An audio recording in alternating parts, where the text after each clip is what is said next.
If I told you everything there was to say about Dark Age of Camelot, we'd be here all day. So I can't possibly go into everything about this huge, quite impressive online role-playing game.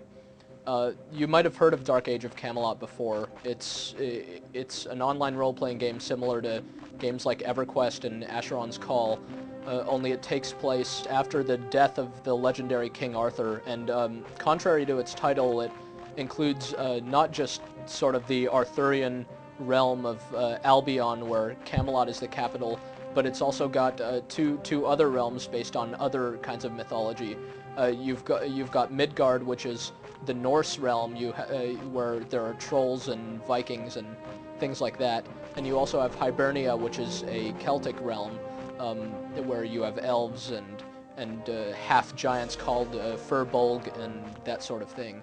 So these three different realms actually turn Dark Age of Camelot into what seems like three entirely different online role-playing games. Granted, some of the differences between these three realms are superficial, but each of them has its own unique character classes and character races and its own entire world that you can explore. And the way it works is, the only thing you could do with characters from other realms, the three realms exist in sort of close conjunction to each other with Frontier in between. The only thing you could do with other players is try to kill them, because Dark Age of Camelot involves this big sweeping realm versus realm conflict where these three realms exist in opposition to each other. If you've ever played a game like EverQuest, then you'll be familiar with a lot of what Dark Age of Camelot has to offer. It's primarily a game about fighting. You have to gain experience for your character, and you do this primarily by killing lots and lots and lots of monsters.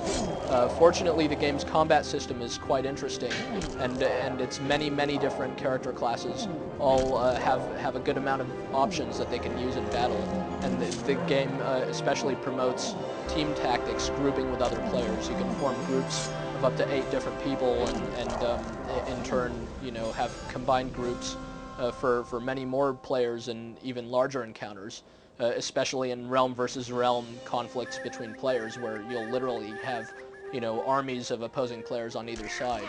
If you're intimidated by the notion of player versus player, you'll want to know that it's strictly optional.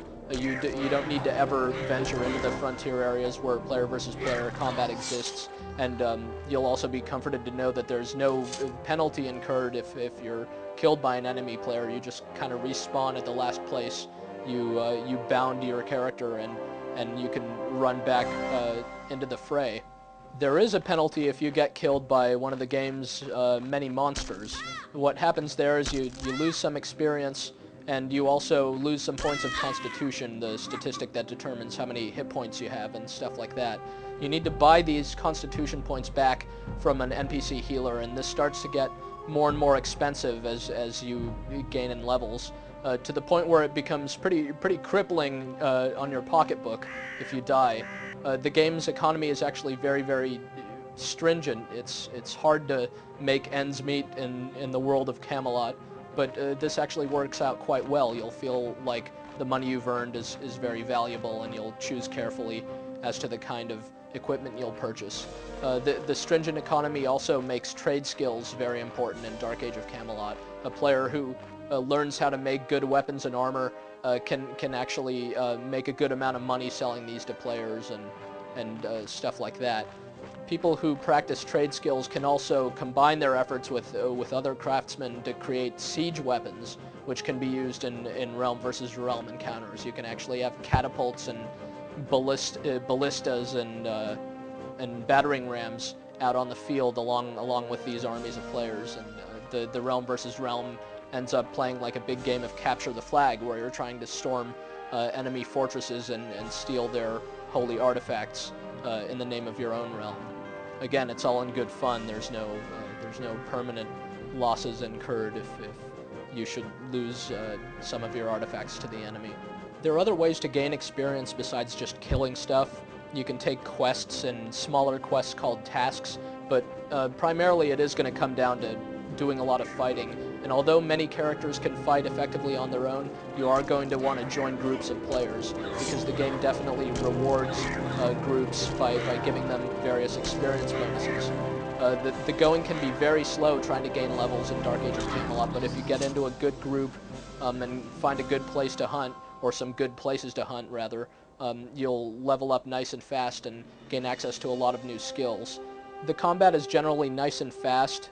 Character classes, both melee classes and magic users, have lots of different things that they can do. Melee classes have what are called combat styles, which are basically special moves that they can use to cripple the enemy and stuff like that. Magic users have really impressive spells. They look great visually, and they can do a lot of different things, both in terms of helping the party and hindering the foes. The team tactics, where you have different character classes fighting in unison, work out very interestingly. They support each other effectively, and the combat is fun. Not only for that reason, but also because the monsters do a pretty good job of fighting, you know, whatever's the biggest threat to them, so you'll have to be careful to protect your spellcasters and things like that.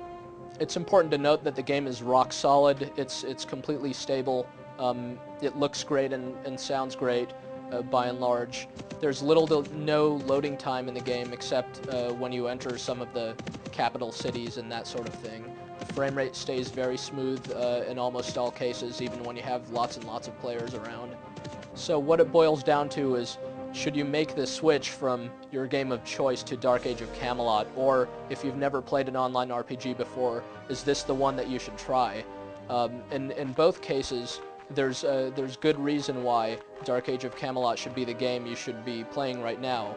It's already got thousands of happy customers running around, killing monsters, forming guilds, fighting each other, enjoying the experience, enjoying the world. The combat's a lot of fun. Gaining levels is rewarding. You're getting lots and lots of new skills. And the developer has gone on record as saying it's fully committed to the game. The entire staff is still going to be working on Dark Age of Camelot for the foreseeable future, so a lot of new features have been promised for the coming months, and judging from how smoothly the launch of the game went and from some of the changes that have already been made since the game launched, it seems pretty likely that the developer is going to make good on these promises. So this is certainly the sort of game that you should take a look at, but of course bear in mind that, like most any online RPG, Dark Age of Camelot is very time-consuming.